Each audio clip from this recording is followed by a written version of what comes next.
আল্লাহর পয়গম্বরের সাহাবী ফারুক আজম উমর মদিনার জমিনকে ধমক দিতে দেরি হয়েছে রে ভাই।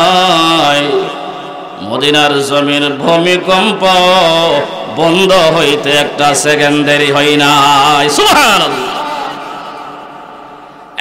মুসলমান বলতেছিলাম, যারা আল্লাহর সাথে সুসম্পর্ক করে ফেলবে, গভীর সম্পর্ক তাআল্লুক আল্লাহ সৃষ্টি করে ফেলবে রে ভাই, আল্লাহ পাক রব্বুল আলামিন আগুন, পানি, মাটি, বাতাস চারটা বস্তুকে তার তাবে বানায়া দিবে। প্রত্যেকটা বস্তু এই লোকটার কথা শুনতে বাধ্য হবে রে ভাই। এই জন্যে মুসলমান, উমরের সম্পর্ক আমার আল্লাহর সাথে কম ছিল না, বেশি ছিল। বেশি থাকার কারণে আল্লাহর পয়গম্বরের সাহাবী হযরত ওমর মদিনার জমিনকে ধমক দিতে দেরি হয়েছে। মদিনার জমিনের ভূমিকম্প বন্ধ হইতে একটা সেকেন্ড দেরি হয় না। হে মুসলমান, মদিনার জমিনে এক প্রান্ত থেকে বিকট একটি আগুন, বিশাল একটি আগুন বের হয়ে মদিনার শহরের দিকে আসতেছিল। শহরের দিকে খলিফাতুল মুসলিমিন উমর শুনতে পাইলেন মদিনার এক প্রান্ত থেকে বিশাল একটি আগুন মদিনার শহরের দিকে রওনা হয়েছে। আগুনটা আসতেছে সামনের দিকে। আমার ভাই খলিফাতুল মুসলিমিন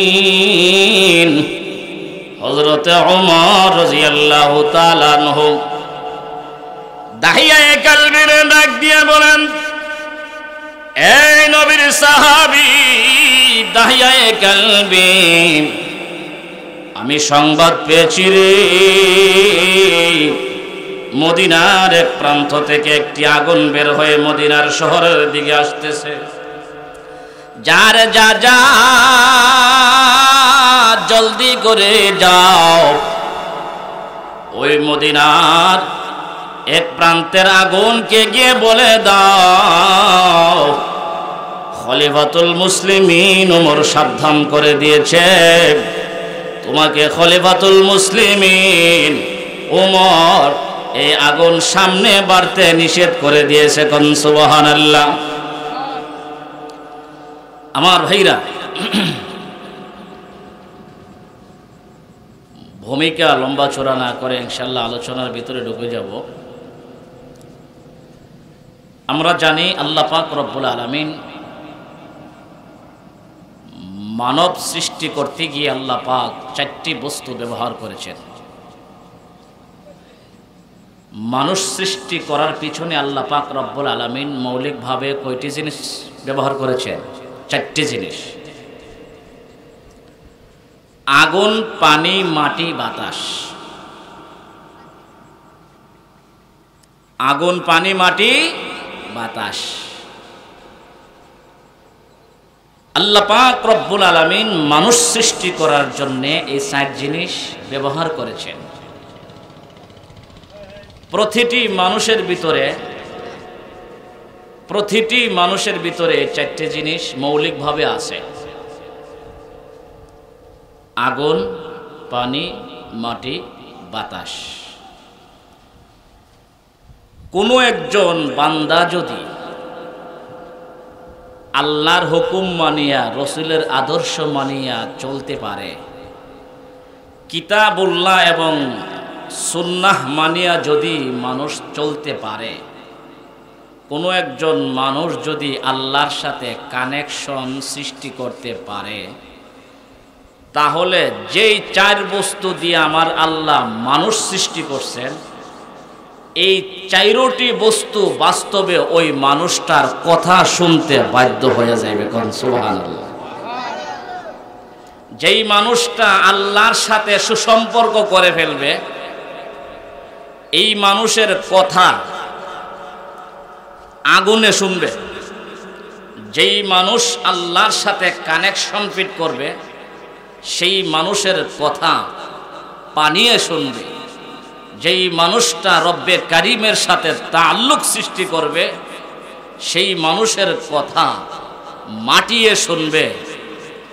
যেই মানুষটা আল্লাহর সাথে সুসম্পর্ক করবে ওই মানুষের কথা দরিয়ার, সাগরের, নদী নালার পানি পর্যন্ত শুনবে। সুবহানাল্লাহ।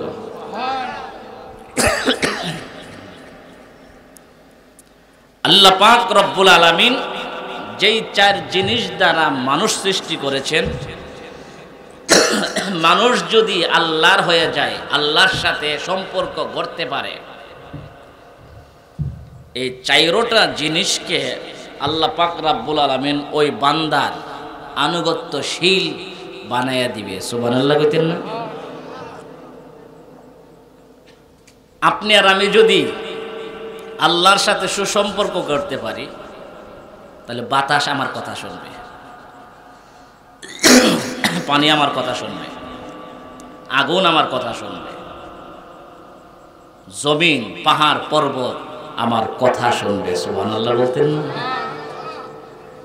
তাহলে এমন একটি সুসম্পর্ক আমরা গোলাম হইয়া মালিকের সাথে, মুনিবের সাথে করার দরকার আছে কিনা নাই?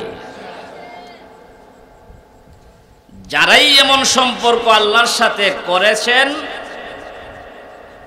তাদের কথা এই চারটা বস্তু শুনেছেন। এর প্রমাণ কোরআন এবং হাদিসে, ইতিহাসে সুস্পষ্টভাবে রয়েছে। আপনারা আমাদের নবীজি সাল্লাল্লাহু আলাইহি ওয়াসাল্লামের দ্বিতীয় সাহাবী, পয়গম্বরের দ্বিতীয় খলিফা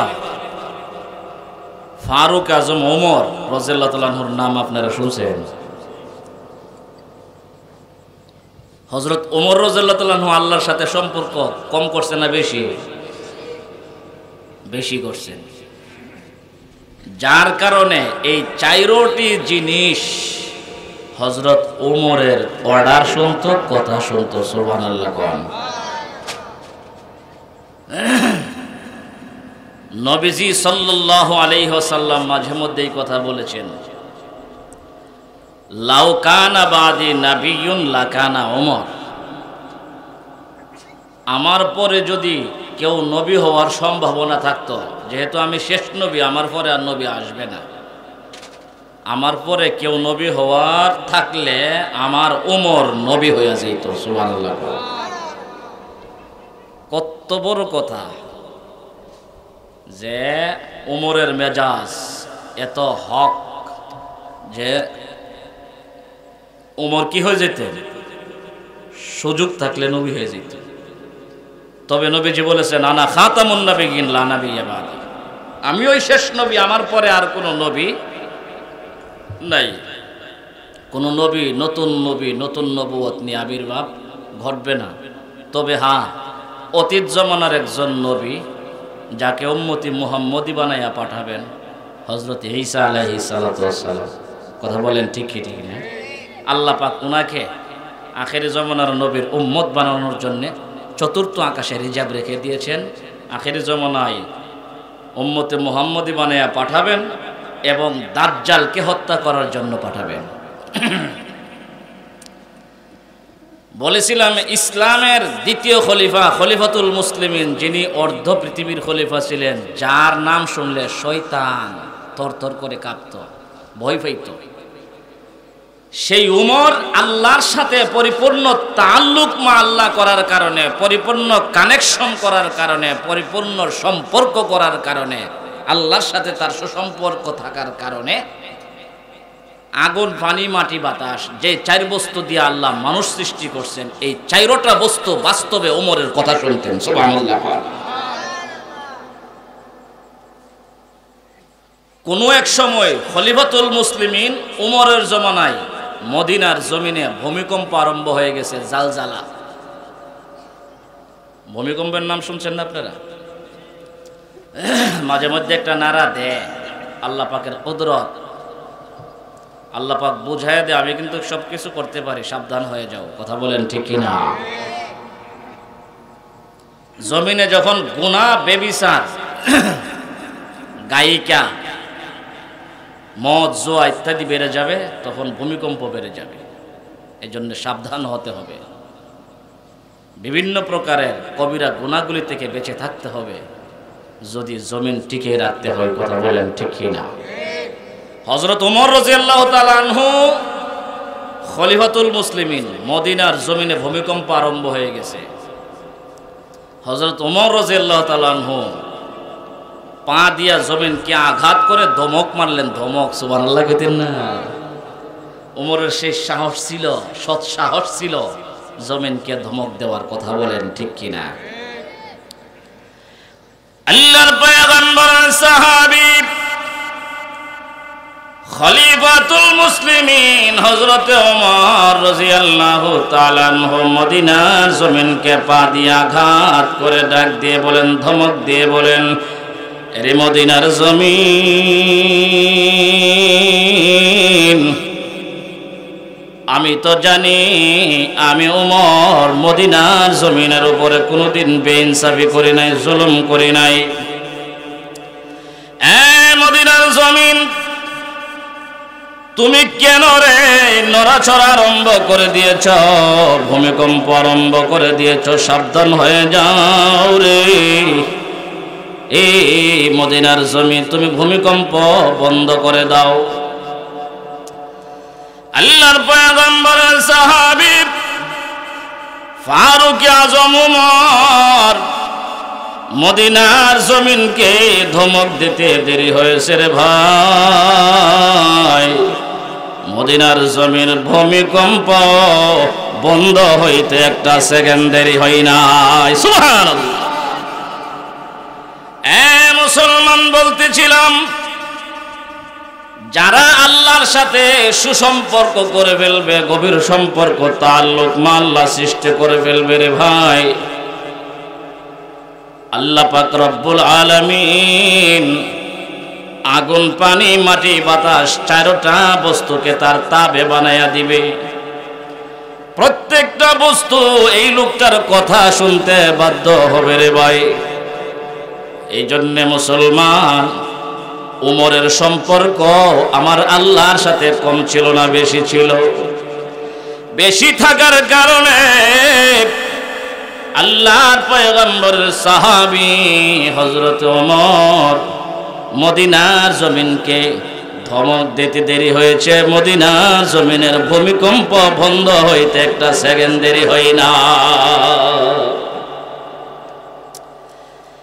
হে মুসলমান, মদিনার জমিনে এক প্রান্ত থেকে বিকট একটি আগুন, বিশাল একটি আগুন বের হয়ে মদিনার শহরের দিকে আসতেছিল। শহরের দিকে খলিফাতুল মুসলিমিন ওমর শুনতে পাইলেন মদিনার এক প্রান্ত থেকে বিশাল একটি আগুন মদিনার শহরের দিকে রওনা হয়েছে। আগুনটা আসতেছে সামনের দিকে। আমার ভাই খলিফাতুল মুসলিমিন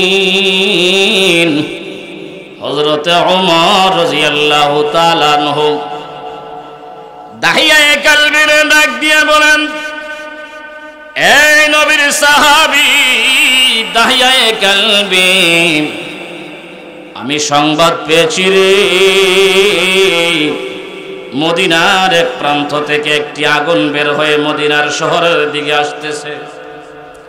যার যা যা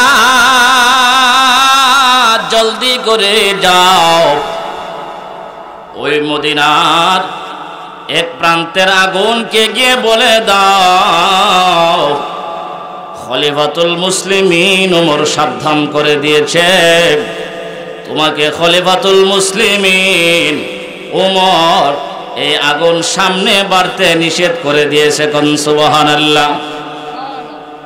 দাহিয়ায়ে কালবি ওমরের পারমিশন পাইয়া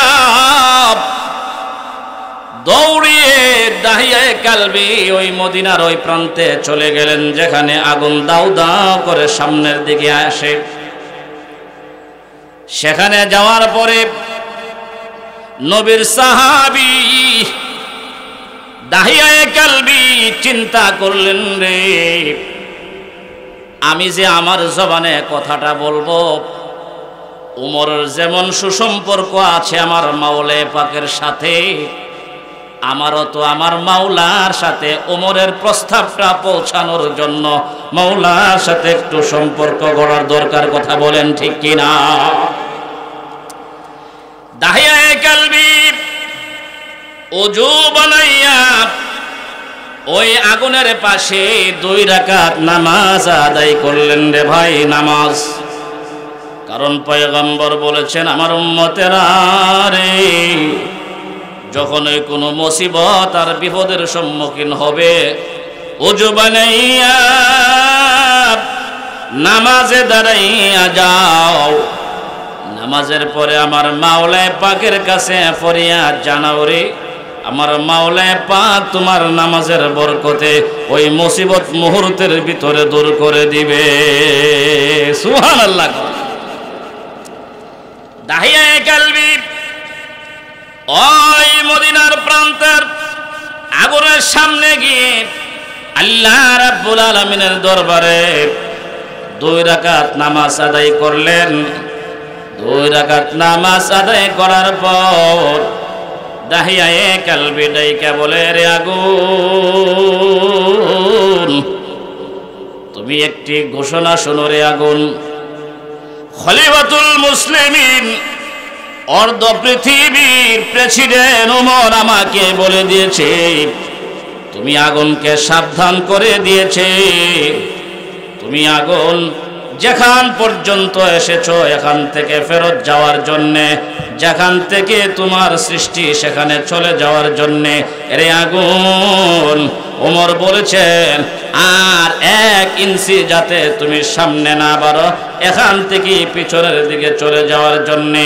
এরে ভাই মুসলমান, লক্ষণীয় বিষয় হলো দাহিয়ায়ে কালবি ওমরের সংবাদটা শোনানোর সাথে সাথে আগুনটা সেখান থেকে পিছনের দিকে দৌড়াইতে আরম্ভ করছে। কোন সুবহানাল্লাহ।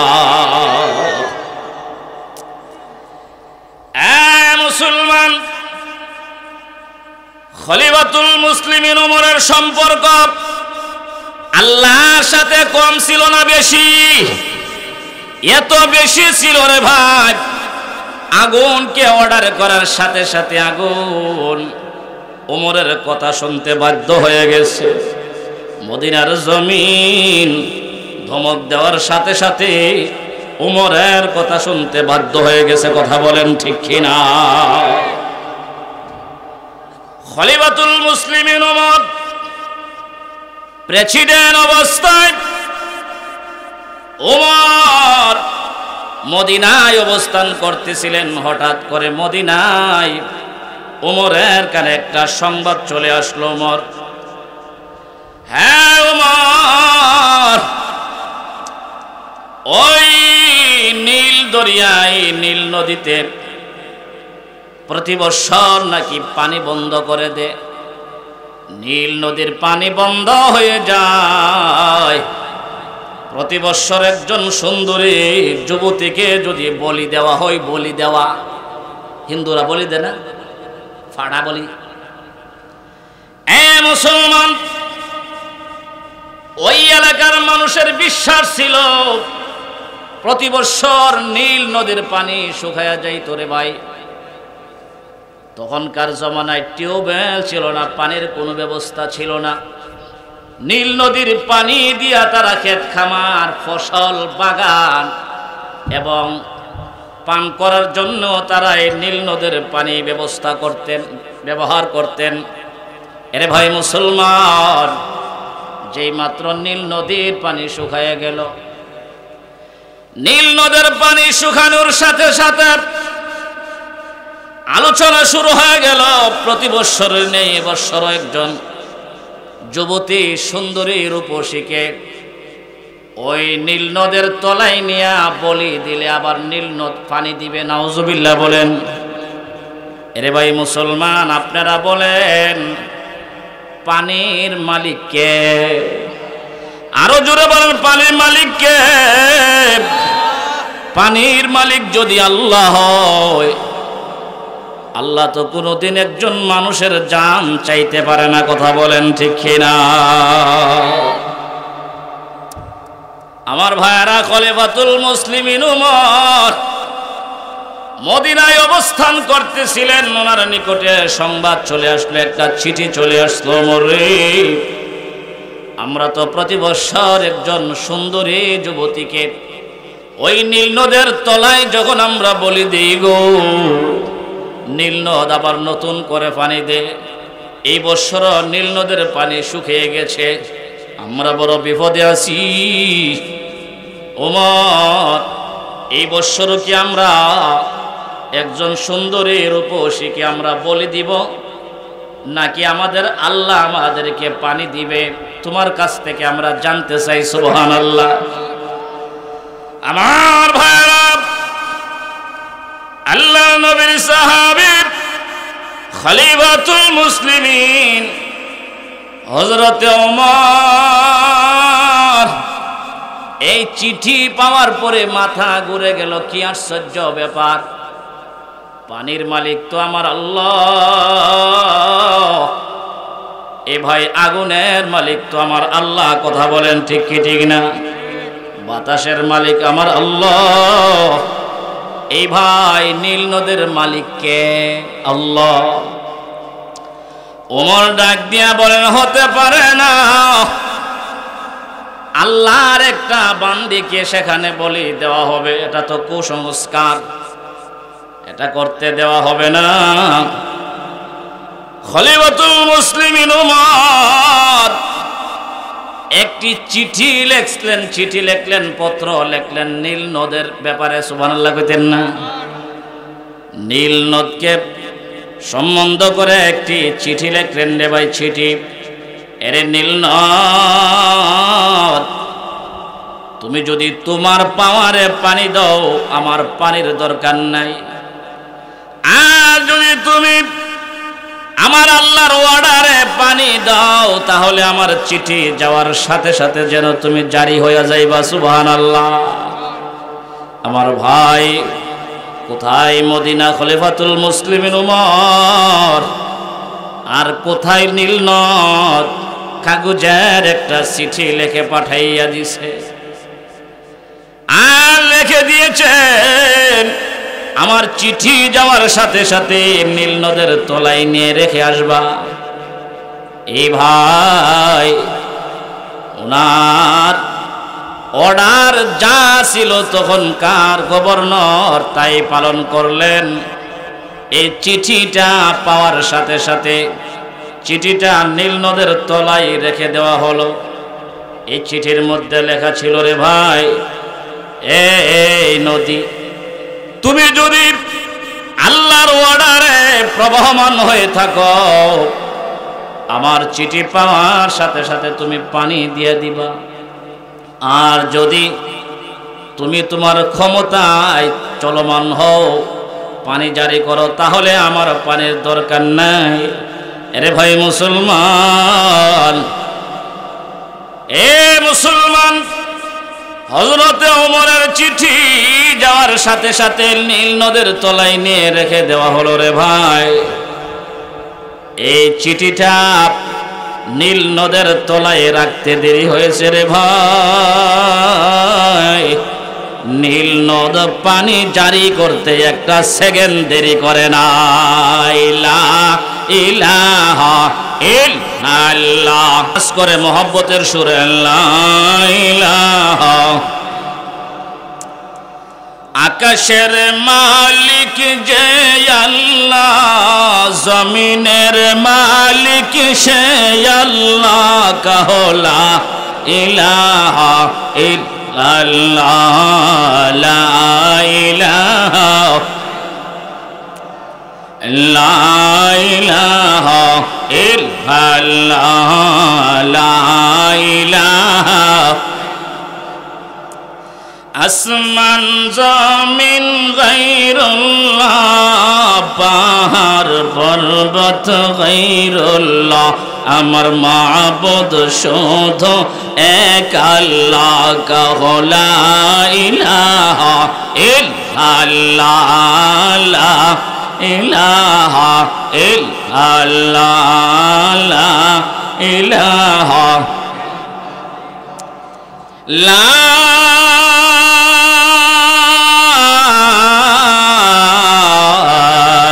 ইলাহা ইল্লাল্লাহু মুহাম্মাদুর রাসূলুল্লাহ। মহব্বতে বলি সাল্লাল্লাহু আলাইহি ওয়াসাল্লাম। আমার ভাইরা বলতেছিলাম, খলিফাতুল মুসলিমিন উমরের চিঠি নীলনদ পাইতে দেরি, ওই নীলনদের তলা পাইটা পানি জারি হইতে একটা সেকেন্ড দেরি হলো না রে ভাই। ওই উমরের চিঠি পাওয়ার পর থেকে নীলনদ যে পানি দেওয়া শুরু করছিল রে ভাই, আজও পর্যন্ত নীলনদের পানি জারি রয়েছে। সুবহানাল্লাহ। এ মুসলমান বলতেছিলাম, যারা আল্লাহর সাথে গভীর সম্পর্ক করবে তার লোকমা আল্লাহ করবে, যারা আল্লাহর হয়ে যাবে রে ভাই, তাদের কথা আগুনেও শুনবে, জমিনও শুনবে, পানিও শুনবে। কথা বলেন ঠিক কি ঠিক না? নীলনদের পানি ওমরের অর্ডার শুনতে দেরি আর জারি হইতে দেরি হইছে না। সুবহানাল্লাহ না? হযরত ওমর বলে দিয়েছেন, তুমি পানি যদি তোমার ক্ষমতায় চলো, আমার পানির দরকার নাই। কারণ ওমর তো জানে পানির কোনো পাওয়ার নাই, সব পাওয়ারের মালিক একজন আছে, তার নাম আল্লাহ। কথা বলেন ঠিক কিনা? তাহলে মদিনার জমিন জালজালা বন্ধ করে দিয়েছে ওমরের অর্ডার শুনে। মদিনার এক প্রান্তের আগুন পেছনের দিকে দৌড়াতে আরম্ভ করেছে ওমরের অর্ডার শুনে। কথা বলেন ঠিক কিনা? নীল নদ পানি দিতে আরম্ভ করেছে, আজও পর্যন্ত পানি দেওয়া বন্ধ করে না। সুবহানাল্লাহ না? আজও পর্যন্ত পানি দেওয়া বন্ধ করে না। সেই পানি চালু হয়েছে, আজও পর্যন্ত চালু আছে। ও ভাই মুসলমান, তাহলে নীল নদীর পানিও ওমরের কথা শুনছে নিও। আরো জোরে বলেন না, শুনছে কিনা মুসলমান? এমন কি বাতাস, আমরা তো এখন মোবাইল আছে, টেলিফোন আছে, এক দেশ থেকে আরেক দেশে সংবাদ পৌঁছাইতে পারি মুহূর্তের ভিতরে। কিন্তু দুঃখজনক হলেও সত্য, বাড়ির পাশে কবরস্থান আমার আব্বার আম্মার মর্দেগানের কোনো খবর আমরা পাই না। কথা বলেন ঠিক কিনা? বাংলার মানুষ যদি কবরের মোবাইল দিলে সংবাদ পাইতো, তাহলে কবরের ভিতরে মোবাইল দিয়ে বললে। কথা বলেন ঠিক কিনা? পৃথিবীর আনাস কানাস বহু দূরের সংবাদ মিনিটে পাওয়া যায়। আপনার আব্বা যে সাইত, আপনার আম্মা সাইত, একটু ফিকির করলেন না এই কবরে তো আমিও যেতে হবে, তাহলে এই কবরে ঢোকার আগে আমল ঠিক করার দরকার আছে কিনা নাই? ওমরের অর্ডার বাতাসও শুনে। সুবহানাল্লাহ কইতেন না? খলিফাতুল মুসলিমিন ওমর যখন প্রেসিডেন্ট, উনি একটি টিম পাঠালেন, মুজাহিদ দল পাঠালেন যুদ্ধের জন্য বহু দূরে, প্রায় 1200 কিলোমিটার দূর পাঠালেন। কোন একদিন হযরত ওমর রাদিয়াল্লাহু তাআলা আনহু মসজিদে নববীর ভিতরে খুতবা দিতেছিলেন। খুতবার মাঝখানে হঠাৎ বলে উঠলেন, ইয়া সারিয়াল জাবাল, ইয়া সারিয়াল জাবাল। ও ভাই, মুসল্লিয়ানে কেরাম যারা ছিল, সাহাবায়ে কেরাম ছিলেন, আশ্চর্য হয়ে গেল। ইয়া সারিয়াল জাবাল মসজিদ নববী থেকে বলতেছে, অথচ যে সারিয়া পাঠাইছে, অর্থাৎ যুদ্ধের জন্য যে মুজাহিদ বাহিনী পাঠাইছে, তারা তো বহু দূরে, শত শত মাইল দূরে। তো কাকে তিনি সতর্ক করলেন, সাবধান করলেন? বুঝলাম না বিষয়টা। ও আমার ভাই, যুদ্ধের ময়দানে যেই যোদ্ধারা যুদ্ধ করতেছিল সাহাবায়ে কেরাম সহ, ওনারা যখন ফিরে মদিনায় আসছে, কথাটা খুব লক্ষ্য করে বুঝবেন, ওনারা যখন ফিরে মদিনায় আসছে, তখন মদিনার সাহাবীরা জিজ্ঞাসা করছেন, এত তারিখে এতটার সময় তোমরা কি কোনো ঘোষণা শুনছিলে? সুবহানাল্লাহ কইতেন না? শত শত মাইল দূরের সাহাবায়ে কেরাম যোদ্ধারা এই কথা বলে উঠল, হা হা হা, অবশ্যই আমরা উমরের ঘোষণা শুনছি। সুবহানাল্লাহ কইতেন না? মুসলমান, শত শত মাইল দূরে মুসলমানেরা বেঈমান কাফেরদের বিরুদ্ধে লড়াই করতেছিল রে ভাই, লড়াই যুদ্ধ করতেছিল। হঠাৎ করে খলিফাতুল মুসলিমিন ওমর কাশফের মাধ্যমে তিনি মসজিদে নববী থেকে তাকায়া দেখে একটু পরে মুসলমানদের মুজাহিদ বাহিনী বিপদে পড়ে যাবে, বিপদে পড়ে যাবে। খলিফাতুল মুসলিমিন ওমর এই মদিনা মসজিদে নববী থেকে তাদেরকে সাবধান করে দিলেন, ইয়া সারিয়া আল জাবাল, হে মদিনার যোদ্ধা বাহিনীরা, হে মদিনার কাফেলা, এই মুহূর্তে তোমরা পাহাড়ের দিকে চলে যাও, পাহাড়ের আড়ালে চলে যাও, না হয় তোমরা বিপদের সম্মুখীন হবে। রে ভাই মুসলমান, মদিনাতে খলিফাতুল মুসলিমিন ওমর এই ঘোষণা দিয়েছেন। শত শত মাইল দূর থেকে সেনাপতি এই ঘোষণা, ওমরের ঘোষণা স্পষ্ট শুনতে পাইছেন। কোন সুবহানাল্লাহ।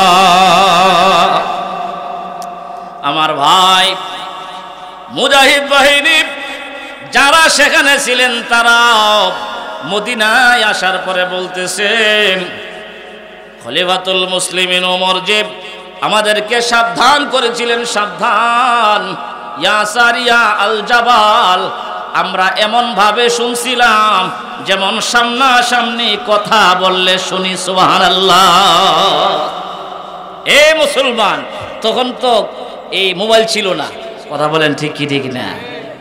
দেখেন, আল্লাহর পয়গম্বরের সাহাবী খলিফাতুল মুসলিমিন ওমর মদিনাতে থাকিয়া এই ঘোষণা দিয়েছেন, আল্লাহর উপরে ভরসা করে ঘোষণা দিয়েছেন। আল্লাহ, মোবাইল নাই, টেলিফোন নাই, যোগাযোগের কোনো ব্যবস্থা নাই। আল্লাহ, তোমার উপরে ভরসা করিয়া তোমার হাওয়ার কাছে আমি উমরের ঘোষণাটা ছেড়ে দিলাম। আল্লাহ, দয়া করে মেহেরবানি করে আমার এই এলানটা ওই আমার যোদ্ধা বাহিনীর কাছে পৌঁছে দাও, মুজাহিদ বাহিনীর কাছে পৌঁছে দাও। এরে ভাই মুসলমান, মুহূর্তের ভিতরে ইয়া সারিয়া আল জাবাল শব্দটা শত শত মাইল দূরে বাতাসে অটোমেটিক ভাবে পৌঁছিয়ে দিয়েছে। সুবহানাল্লাহ।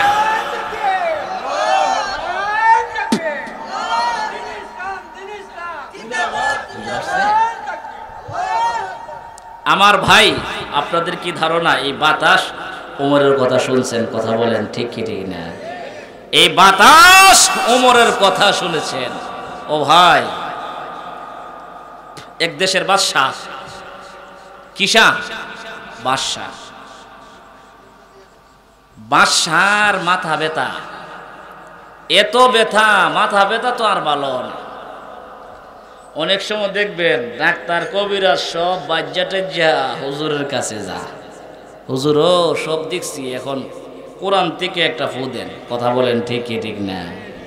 ডাক্তারের কাছে গেছি, কবিরাজের কাছে গেছি, অনেকের কাছে গেছি, কিন্তু আমার এই সমস্যা আর সমাধান হয় না। কথা বলেন ঠিক কি ঠিক না? এই ভাই মুসলমান, সর্বশেষ যা কার কাছে? হুজুরের কাছ থেকে দেখি একটা ফু আইন না, যদিও মাঝে মধ্যে হুজুরের বিরোধিতা করে, কিন্তু সর্বশেষ হুজুরের কাছে গিয়া আবদার জানাইছে, হুজুর আমার ভুট্টারে একটা ফুদা দেন। কথা বলেন ঠিক কি ঠিক না? একটু ভরা ভারি দেন, একটু কাইতন ভরা দিয়ে দেন। হ্যাঁ, আমার পুত্রবধূটা গর্ভবতী, গর্ভ খালাসের সহজের জন্য, আসানের জন্য একটা কাইতন ভরা দেন। কথা বলেন ঠিক কি ঠিক না? সর্বশেষ হুজুরের কাছে ঠিক হই যা, ওই বাদশার মাথা ব্যথা তো আর ভালো হয় না, ডাক্তার কবিরাজ শেষ। ডাক্তার কবিরাজ কি শেষ। এই সংবাদটা বাদশাহ পাঠাইল হযরত খলিফাতুল মুসলিমিন উমরের কাছে। ওমর, তোমার নাম শুনি, সব শুনি, তুমি তো আখেরি জমানার নবীর বিশিষ্ট একজন সাহাবী, যাকে পয়গম্বর দ্বিতীয় নম্বরে জান্নাতের সার্টিফিকেট দিয়ে দিয়েছেন। সুবহানাল্লাহ। আবু বকর ফিল জান্নাহ, ওমর ফিল জান্নাহ, ওসমান ফিল জান্নাহ, আলী ফিল জান্নাহ। 2 নম্বরে কার নাম? ওমরের নাম। কথা বলেন ঠিক কিনা? মুসলমান, যেই মাত্র ওই বাদশার চিঠি চলে আসলো পয়গম্বরের সাহাবী খলিফাতুল মুসলিমিন ওমরের কাছে, এরে ওমর, বহুদিন যাবত মাথা ব্যথায় ভুগতেছি, এই ব্যথার বলো হয় না, ডাক্তার কবিরাজ সব শেষ করে ফেলেছি। এই ভাই, এখনো তো আমরা মনে করি ক্যান্সার রোগের কোনো ওষুধ নাই। কথা বলেন ঠিক ঠিক না? আমরা তো ক্যান্সার রোগ হইলে মনে করি শেষ, অথচ রসুল বলেন ক্যান্সার রোগের ওষুধ আল্লাহর কাছে আছে। সুবহানাল্লাহ কইতেন না? লিকুল্লি দাইন দাওয়া, প্রত্যেকটা রোগের শেফা, ওষুধ, পরিষেধক আমার আল্লাহ সৃষ্টি করে দিয়েছেন। ওষুধ আছে, আমাদের ডাক্তাররা তালাশ করে পায় না, কয়টার ওষুধ নাই। কথা বলেন ঠিক কিনা? আগে কইতো যক্কা রোগের রক্ষা নাই, এখন কিন্তু যক্কা রোগের সহজ উপায় বাইর হইছে। কথা বলেন ঠিক ঠিক না? অনেক চিকিৎসা বাইরে গেছে। এখন ক্যান্সারের কি নাই? ওষুধ নাই। ক্যান্সার হলে মানুষ মারা যায়।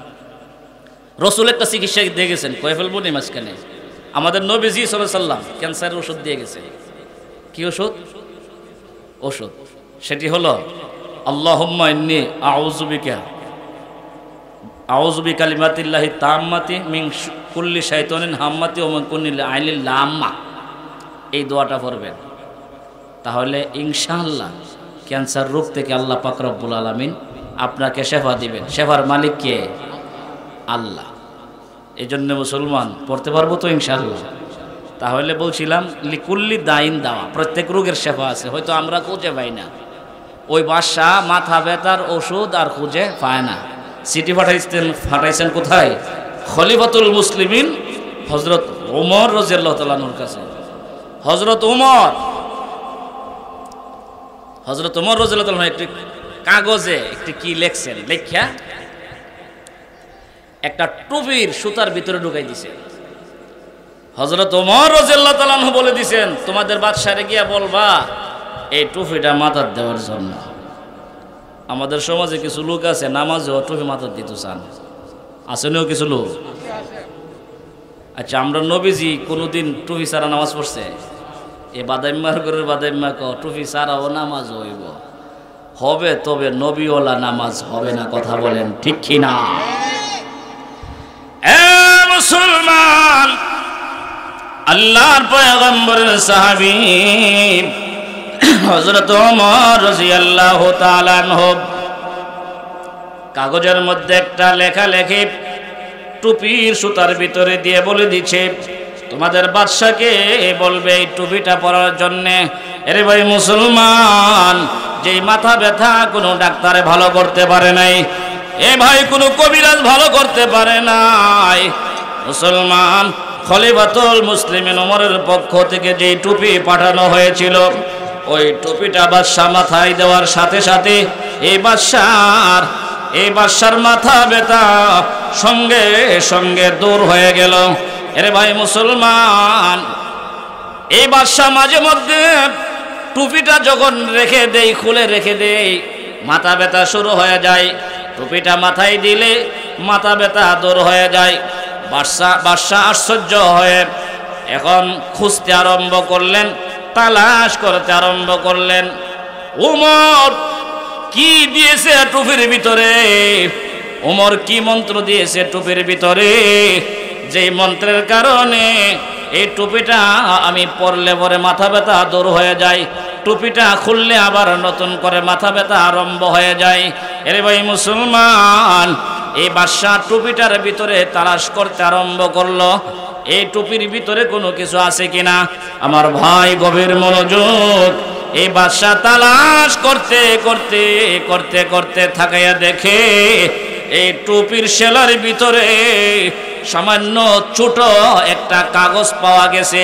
এই কাগজের ভিতরে এই ভাই মুসলমান, মুসলমানদের কোরআনের একটি আয়াত বিসমিল্লাহির রহমানির রহিম লেখা আছে রে ভাই।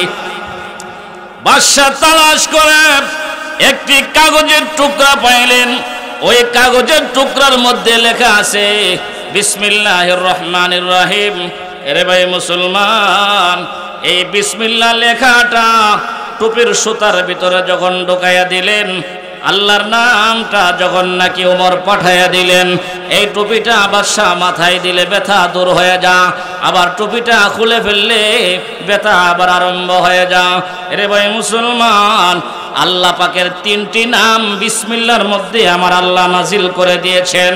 বিসমিল্লাহির রহমানির রহিম, এক নাম্বার হলো আল্লাহ, দুই নাম্বার হলো রহমান, তিন নাম্বার হলো রহিম।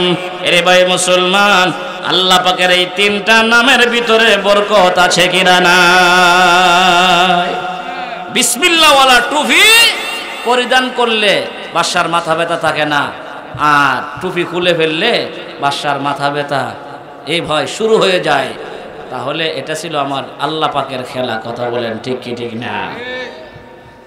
এই জন্যে মুসলমান, এত সহজ বিসমিল্লাহ, এই বিসমিল্লাহ থেকে আমরা ইচ্ছা করলে কি বরকত নিতে পারি না? পারে কিনা ভাই? আমাদের সমাজে কিছু মানুষ আছে, ভাত খাওয়ার সময় যে বিসমিল্লাহটা বলবো হেডে হয়ে বলল না। কথা বলেন ঠিক কি ঠিক না? তুমি একটু চিন্তা করো, তোমার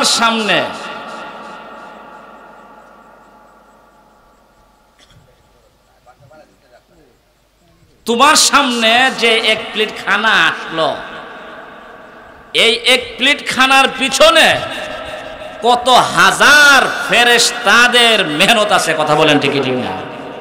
কত মানুষের পরিশ্রম আছে, এরপরে তোমার সামনে এক প্লেট খানা আসছে। কথা বলেন ঠিক কি ঠিক না?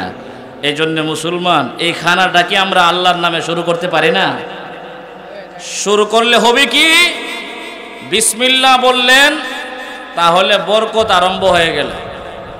আমাদের এক কিতাবে লেখছে, দেখেন, একজন মহিলা ছিল সমাজে, যেই মহিলাটা যে কোনো কাজে বিসমিল্লাহ বলতো, যে কোনো কাজে বিসমিল্লাহ। আমাদের কিছু মানুষের এরকম অভ্যাস আছে, আমরা যে কোনো কাজ শুরু করার সময় বিসমিল্লাহ বলি। কথা বলেন ঠিক কি ঠিক না? আল্লাহ পাক বিসমিল্লাহর উপর আমল করার তৌফিক দান করুন, বলুন আমিন। বিসমিল্লাহ তো সহজ আমল, করলে সওয়াব অনেক বেশি। একজন মহিলা যে কোনো কাজে বিসমিল্লাহ পড়ে।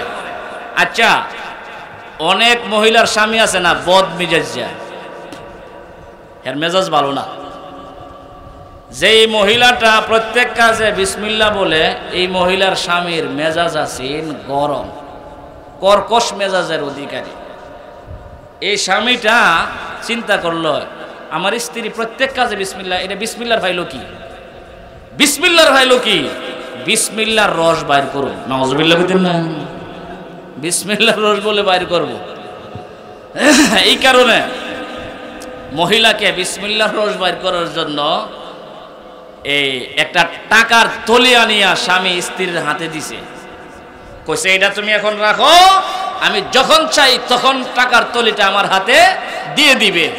এই ভাই মুসলমান, এই মহিলাটা তার অভ্যাস আদত অনুযায়ী এই টাকার থলিটা বিসমিল্লাহ করিয়া নিয়া পাতিলের ভিতরে রাখছে। আগে শিক্ষায় আসি নিও, শিক্ষায় একটা শিক্ষের মধ্যে 4টা 5টা 10টা পাতিল রাখতো। কথা বলেন ঠিক কিনা? আর কয়েক বছর পরে শিক্ষাই করলে এই এলাকার যুবকরা চিনত না। কথা বলেন ঠিক কিনা? তাহলে শিক্ষার ভিতরে যে পাতিল রাখছে, মাঝখানের এক পাতিলের ভিতরে এই বিসমিল্লাহ বলিয়া টাকার থলিটা রেখে দিছে। ও ভাই, বিসমিল্লাহর বরকত আছে কিনা নাই? কিন্তু তার স্বামীর নিয়ত ভালো না। তার স্বামীর নিয়ত হইল তাকে বেইজ্জতি করবে, লাঞ্ছিত করবে।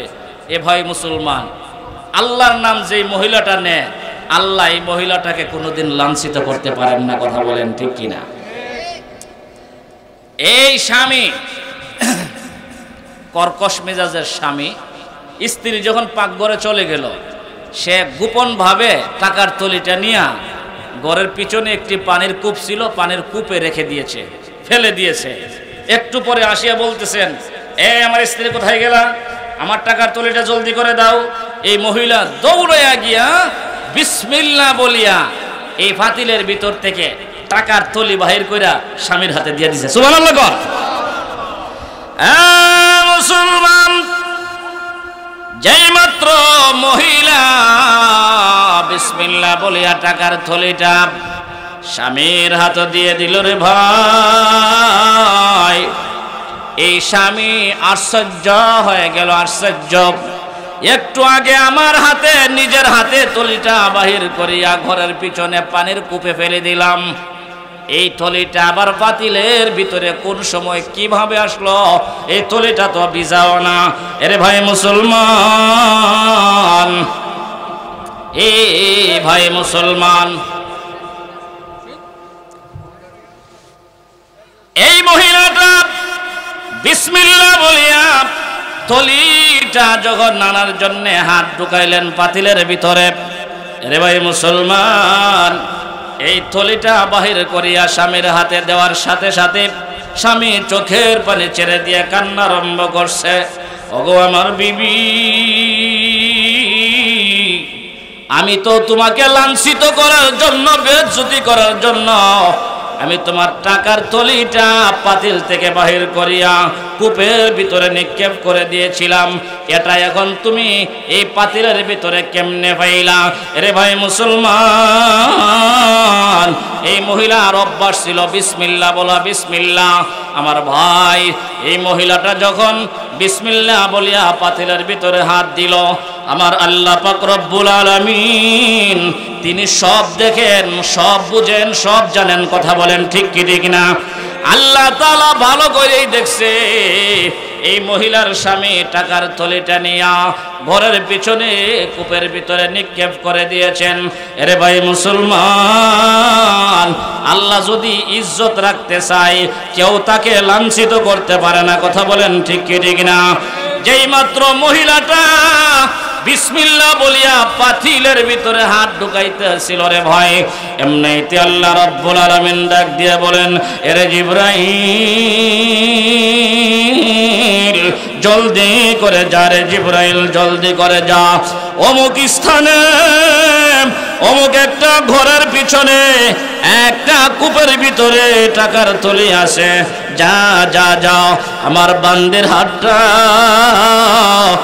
পাতিলের তলায় যাওয়ার আগে আগে তুমি কূপের তলা থেকে ওই টাকার থলিটা উঠাইয়া এই মহিলার পাতিলের ভিতরে দিয়ে দাও, যেন আমার বিসমিল্লাহ আল্লাহ নামের বেবরকতি আর বেইজ্জতি না হয়ে যায়। এরে ভাই মুসলমান, যেই মাত্র আল্লাহ রাব্বুল আলামিন জিবরাইল আমিনকে অর্ডার মারলেন, এরে ভাই মুসলমান, জিবরাইল আমিন আকাশ থেকে জমিনে আসতে তার কয়েকদিন লাগে না। কথা বলেন ঠিক কি ঠিক না? কয়েক ঘন্টাও লাগে না, কয়েক মিনিটও লাগে না, কয়েক সেকেন্ডেরও দরকার নাই। আরে ভাই মুসলমান, জিবরাইল আমিন মুহূর্তের ভিতরে আসিয়া এই মহিলার ঘরের পিছন থেকে কূপের তলা থেকে এই টাকার থলিটা উঠাইয়া এই মহিলার হাত পাতিলের তলায় যাওয়ার আগে আগে জিবরাইল আমিন থলিটা পৌঁছাইয়া দিলেন। রে ভাই মুসলমান, এই মহিলা স্বামীর ডাইকা বলেন, ওগো আমার স্বামী, আল্লাহ রাব্বুল আলামিনের নাম নিয়া আমি প্রতিটা কাজ আরম্ভ করার কারণে আমার আল্লাহ চাই না আল্লাহর নাম অর্থাৎ বিসমিল্লাহর বেইজ্জতি হবে। বিসমিল্লাহর বেইজ্জতি হলে গো স্বামী, আমার বেইজ্জতি মানে বিসমিল্লাহর বেইজ্জতি, বিসমিল্লাহর বেইজ্জতি মানে আমার আল্লাহর বেইজ্জতি। ওগো আমার স্বামী, আমার আল্লাহ, আল্লাহ পাকের নামের এবং বিসমিল্লাহর বেইজ্জতি চাই না। কথা বলেন ঠিক কি না? এই মহিলা বিসমিল্লাহ বলিয়া হাত দিছে, পাতিলের তলায় হাত যাওয়ার আগ মুহূর্তে জিবরাইল ওই কূপের তলা থেকে এই টাকার থলি উঠাইয়া শুকাইয়া পাতিলের তলায় পৌঁছাইয়া দিয়েছেন। সুবহানাল্লাহ। সেই শক্তি কি আমাদের আল্লাহর আসেনি? আছে।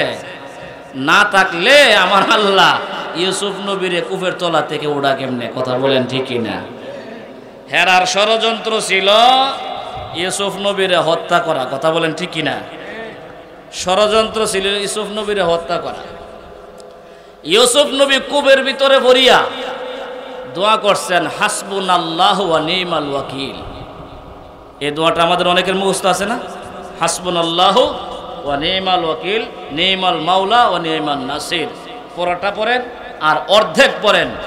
যে কোনো দরকারে, যে কোনো বিপদে পড়ে যদি দোয়াটা করেন, আমার আল্লাহ ওই বিপদ থেকেই আপনাকে উদ্ধার করে দিবে।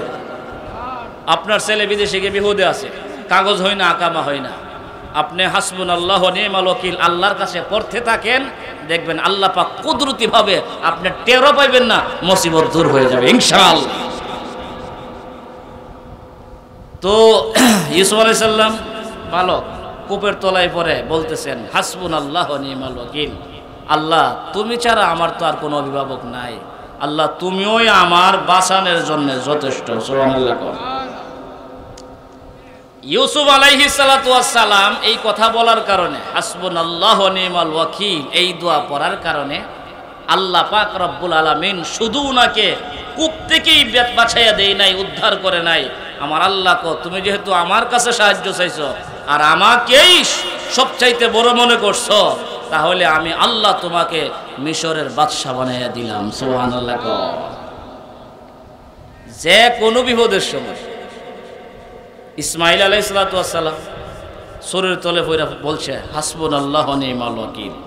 যে কোনো বিপদে হাসবুনাল্লাহু ওয়া নি'মাল ওয়াকিল পড়েন, আল্লাহ পাক অবশ্যই আপনাকে উদ্ধার করিয়া ছাড়বে। কি বলেন, আমলটা করতে পারবো না ইনশাআল্লাহ? কত বিপদে পড়া মানুষ, কত পেরেশান, কত পেরেশান। ও ভাই, আপনি পেরেশান তো ঠিক, আপনি এই দোয়া পড়েন। দোয়া পড়ছে আদম আলাইহিস সালাম দুনিয়াতে আসিয়া, একদিক দিয়ে আদম আলাইহিস সালাম হাসবুনাল্লাহু ওয়া নি'মাল ওয়াকিল পড়ে, আর একদিক দিয়ে কে পড়ে? হযরত হাওয়া আলাইহিস সালাতু ওয়াস সালাম, আদি পিতা আর আদি মাতা। কথা বলেন ঠিক কি ঠিক না? আমাদের বর্তমান যুগে কিছু লোকের আদি পিতা হয়ে গেছে বানর। নাউজুবিল্লাহ কইতেন না? হেরা ক মানুষ নাকি বানর থেকে সৃষ্টি হয়েছে। আমি বলি, তোমাদের যাদের চরিত্র বানরের মতো আর শূকরের মতো, তোমরা এই মূলত এইরকম বানর থেকে সৃষ্টি হতে পারো। কথা বলেন ঠিক কি না? মুসলমান, আদম আলাইহিস সালাতু ওয়াস সালামকে আল্লাহ রাব্বুল আলামিন জান্নাত থেকে বাহির করে যখন জমিনে ফেলে দিয়েছেন, রে ভাই মুসলমান, আমাদের ভারতবর্ষের অংশই ছিল শ্রীলঙ্কা। সেই শ্রীলঙ্কায় আদম আলাইহিস সালাতু ওয়াস সালামকে আল্লাহর ফেরেশতারা এনে রেখে দিয়েছেন। আর হাওয়া আলাইহা সালাতু ওয়াস সালামকে আল্লাহর ফেরেশতারা জিদ্দা, সৌদি আরবের জিদ্দায় ফেলে দিয়েছে। রে ভাই মুসলমান, ওনারা আল্লাহ পাক রব্বুল আলামিনের দরবারে এই বিপদে পড়ার কারণে হাসবুনাল্লাহু ওয়া নি'মাল ওয়াকিল, হাসবুনাল্লাহু ওয়া নি'মাল ওয়াকিল। রে ভাই মুসলমান, আল্লাহ রব্বুল আলামিন কোনো একদিন অবশ্যই তাদের এই বিপদ থেকে উদ্ধার করে দিয়েছেন। কথা বলেন ঠিক কি ঠিক না? আদম আর হাওয়া কোনো একদিন দুজন হাঁটতে হাঁটতে আল্লাহর কাছে কাঁদতে কাঁদতে গিয়া হাজির হয়ে গেল কোথায়? ওই যারা সৌদি আরবে গিয়েছেন, হজ উমরা করেছেন, আরাফাতের ময়দানে। কথা বলেন ঠিক কি ঠিক না? আরাফাতের ময়দানে এক প্রান্তে আদম আলাইহিস সালাম তাকায়া দেখে একজন লেডিস দেখা যায়। সুবহানাল্লাহ কইতেন না? আদম আলাইহিস সালাম চিন্তা করলেন, এই পৃথিবীতে আমার হাওয়া ছাড়া আর কোনো মহিলা নাই, যেহেতু একজন মহিলা দেখা যায়, উনি আমার হাওয়া। সুবহানাল্লাহ কইতেন না? উনি আমার হাওয়া। হাওয়া আলাইহিস সালাতু ওয়াস সালাম এক প্রান্ত থেকে তাকায়া দেখে ওই দিক দিয়ে একজন পুরুষ দেখা যায়। হাওয়া আলাইহিস সালাতু ওয়াস সালাম, হাওয়া মানুষ নাই, সুতরাং উনিই হবে আমার স্বামী আদম। সুবহানাল্লাহ কইতেন না? ভাই মুসলমান, হাওয়া আলাইহিস সালাতু ওয়াস সালাম এই লোকটার দিকে তাকায়া তাকায়া এক কদম দুই কদম করে সামনের দিকে আসে আর আল্লাহর কাছে দোয়া করে, হাসবুনাল্লাহু ওয়া নি'মাল ওয়াকিল, হাসবুনাল্লাহু ওয়া নি'মাল ওয়াকিল। এই ভাই মুসলমান, এইভাবে হাওয়া এক কদম দুই কদম করে সামনের দিকে যা। আর আদম আলাইহিস সালাতু ওয়াস সালাম হাওয়াকে নজর করে ফলো করে করে সামনের দিকে এক কদম দুই কদম করে আগা। এরে ভাই মুসলমান, ওই ময়দানে যখন দুইজনের মোলাকাত হয়ে গেল, একজনে চিনে ফেলল উনি আমার আদম, আদম চিনে ফেলল উনি আমার হাওয়া। এরে ভাই মুসলমান, দুইজন একজন আরেকজনকে যখন পরিচয় লাভ করলো আরাফাতের ময়দানে, আরাফাত মানে পরিচয়, পরিচয়ের ময়দান। এরে ভাই মুসলমান, আরাফাত, আরাফাতের অর্থই হলো পরিচয় পাওয়া। এই ময়দানে আমাদের আদি পিতা আদি মাতা ওনারা দুইজন যেহেতু দুনিয়ার জমিনে একত্রিত হয়েছিলেন, সাক্ষাৎ হয়েছিল, মোলাকাত হয়েছিল, একজন আরেকজনকে চিনেছিল, এই কারণে এই ময়দানকে বলা হয় আরাফাতের ময়দান। কথা বলেন ঠিক কিনা? পরিচয়ের ময়দান। সেই ময়দানে জাবালে রহমতে দোয়া করছেন, আল্লাহ দোয়া কবুল করছেন।